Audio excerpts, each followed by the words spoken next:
Look at that, jazz mags in a lay-by. Don't see that very often, do you? That is a blast from the past. Well, welcome back to the channel, and hopefully welcome to a new camera angle. Treated myself to a new GoPro this week, and a sort of unusual type of mount that gives you a different view, so hopefully I can cut to and from that view and make things a bit more interesting. Anyway, in this video I'm going to give you 5 tips to improve your motorcycling. And before I get into those tips, I just want to reassure you that they're not going to be really pious tips about safety above everything else. I think the tips that will hopefully help you enjoy your motorcycling more, get more out of your bike.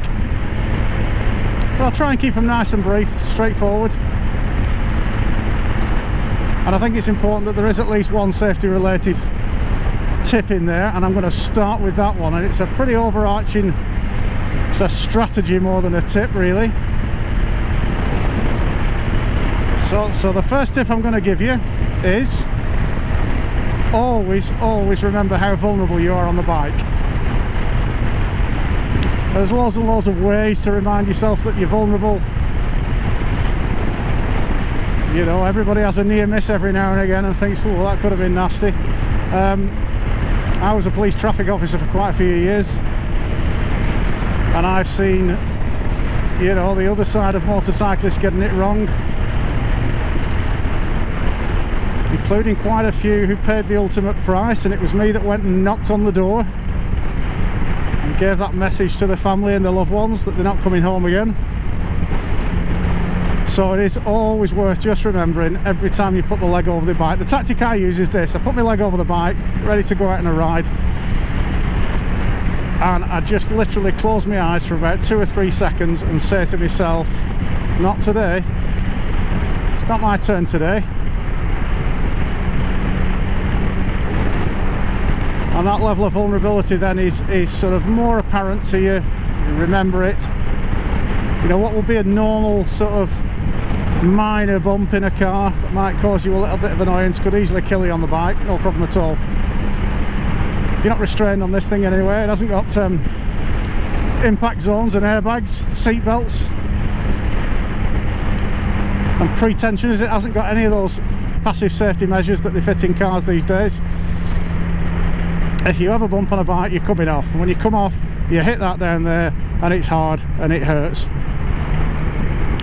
So tip number 1, let's get the safety stuff out of the way to start with. Never ever forget how vulnerable you are on the bike. So what about enjoying your motorcycling then? Well, I suppose tip number 2 is specifically around enjoying yourself on the bike.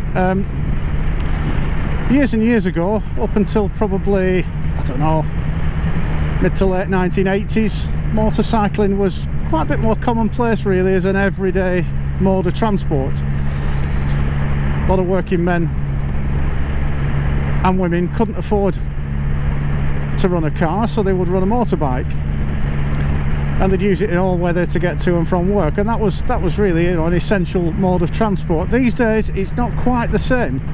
I have a car at home, I don't have to use the motorbike, I choose to use the motorbike. Pretty much 99% of all the motorcyclists you see out on the road, they're doing it through choice, they're doing it because they enjoy it and they like it.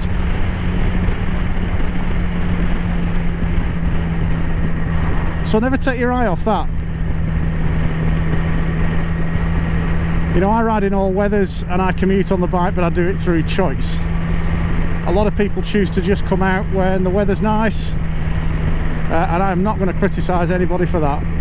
There is nothing nicer than coming out on a day like this, mid-autumn, blue skies, quite chilly, nice dry road surface. What could be nicer than getting out on the bike? But just remind yourself what it is you enjoy about it.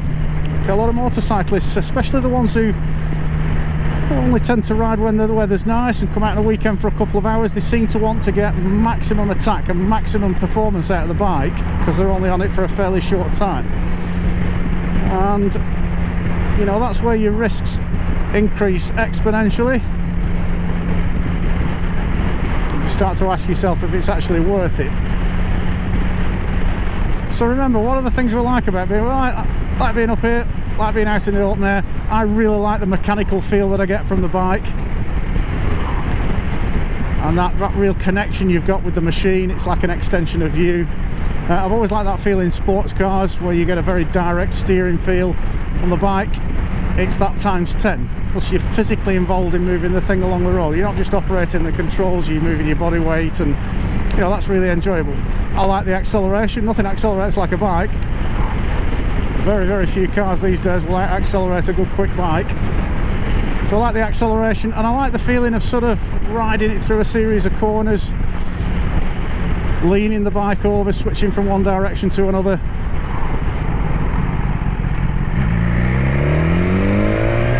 Do I really like the very high speeds? Well, not really that enjoyable, are they, very high speeds?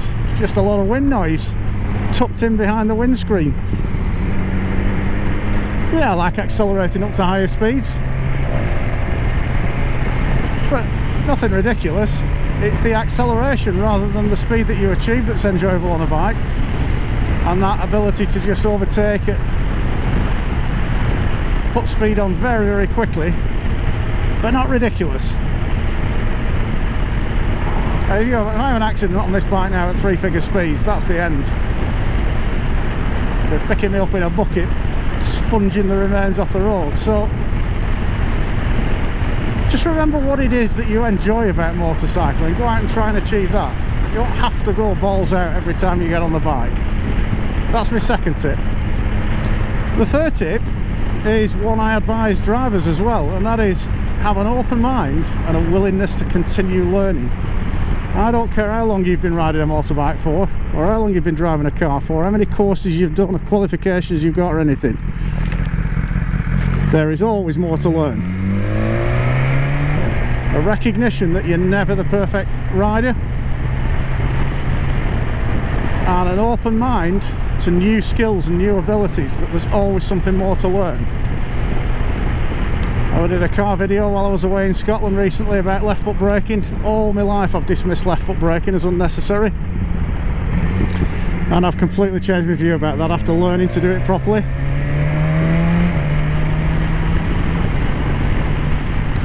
So for those of you that think, oh, I've been riding 30 years, what can the IM or ROSPA teach me? What can I learn from watching these videos? But travel back in time there. There is always more to learn, I promise you. And actually, you'll enjoy your motorcycling more if you continue on that learning curve. The day that I wake up and think to myself, right, that's it, there's nothing more to learn either about driving or riding, that's the day that I'm going to give up and hang the keys up. Because at that point you start to become complacent, a bit arrogant about your own skills. So always recognise that there's more to learn.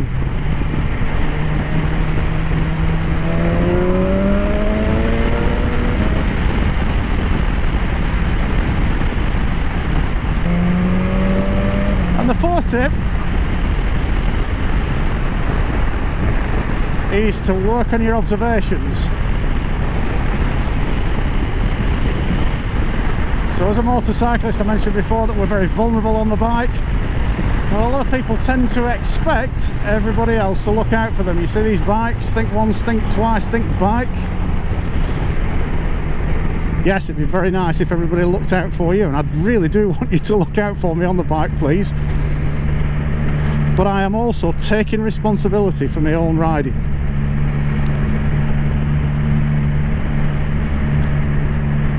By taking responsibility, that means I'm looking out for the other people that are making the cock-ups, the other people that are doing the things that are going to affect me on the bike, the things that might end up knocking me off or causing me a problem or bringing me into conflict.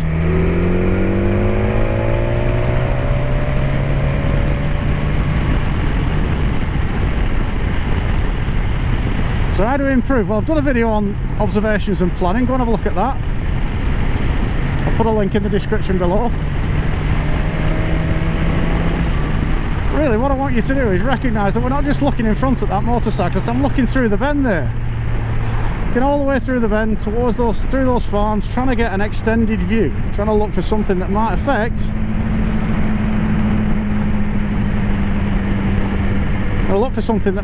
my journey down this road. The earlier I can spot things, the earlier I can start to plan to deal with them.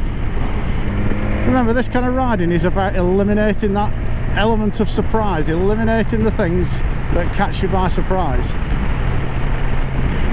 And we get caught out by surprise by the things that we've not seen.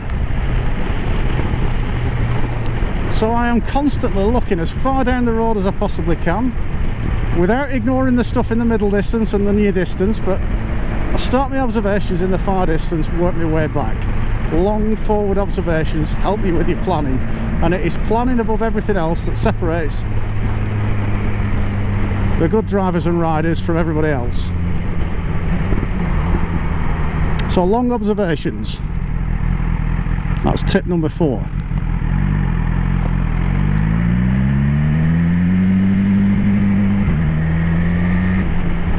And tip number 5 is just get out there and ride.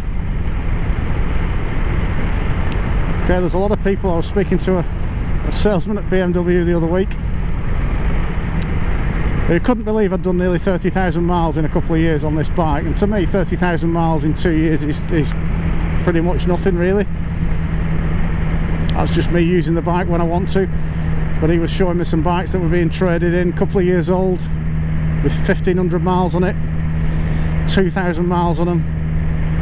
One had less than 1,000 miles on it, 2 years old. Now, I am not going to criticise somebody for buying a bike and enjoying owning it. That's not what I'm talking about. You know, everybody enjoys their own possessions in different ways, and if somebody wants to just clean and polish them and look after them, keep them nice, ride them occasionally on a sunny day, that's fine. But if you want to improve, if you want to enjoy your riding more, you need to get out and do it. You need to get out and practice. So employing that principle I mentioned before about having an open mind and a willingness to learn, a willingness to go out and try new things. Get out there and try this stuff, get out there and practice. It's the only way you're going to get better. You can read stuff in a book, you can look at my videos on YouTube, you look at loads and loads of really good stuff on YouTube, instructional stuff, internet forums, the world's full of experts. Just pick and choose who you listen to, but there's plenty of really good advice out there.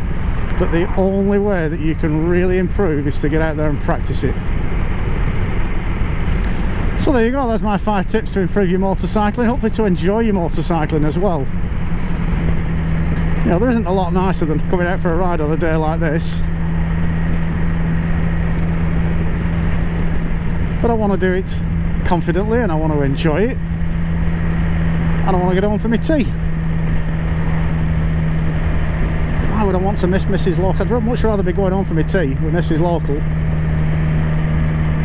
than ending up in a hospital bed and all the faff that involves. So that's it for this video. Thanks for watching. Hope you've enjoyed it and got something from it. If you haven't already, don't forget to subscribe to the channel. If you're a fan of the car stuff rather than the bike stuff, keep coming back. As soon as this weather changes, I think I'll be doing more car videos than bike videos. So subscribe to the channel, press the notifications button, all the usual stuff. Go and have a look at the website as well, reglocal.com. Loads more information there about advanced and performance driving and riding, information about the books that I've written, and about how you can get a day's driver or rider coaching out with me. If you fancy a day out on some fantastic roads, improve your driving or improve your riding, enjoy it more, drop me an email and we'll sort something out. And give us a follow on Twitter as well, @reglocal. But for now, thanks very much for watching, and we'll see you next time.